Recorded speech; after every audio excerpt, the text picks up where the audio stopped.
और जिस बाबे की जब मैंने नब्ज़ देख ली है तो वाकई वो जवान सी। उसने कहा कि मेरी बेगम को दवाई दो, मैं ठीक हूँ। मैंने कहा आप किस तरह ठीक हो?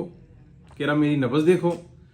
जब मैंने नब्ज़ देखी उसकी, वाकई यकीन नहीं करते हो आप लोग कि बिल्कुल जवान सी बाबा, फिट फाट सी, कोई किसी किस्म की प्रॉब्लम नहीं सी। उसने अपनी सीमन रिपोर्ट भी मेरे सामने रख दी है, मेरी सीमन रिपोर्ट है, बाकी तुसी आप नब्ज़ देख लो। तो बाबा बिल्कुल ठीक सी। बाबे ने डेली 1 घंटा एक्सरसाइज करना, योगा टेप डेली 1 घंटा एक्सरसाइज करनी होंगी। डेली 1 प्लेट सलाद का खाता है, अनार, चुकंदर, गाजर वगैरह, मतलब ऐसी चीज़ें खाता है जिससे उसके मोटालिटी, स्पर्म, हार्मोन्स और ऐसी चीज़ें बनती रहती है, टेस्टोस्टेरोन बनते रहते हैं और आपने आपको फिट रखा हुआ है। तकरीबन 65-67 उसका वजन सी, बिल्कुल फिट, 70 किलो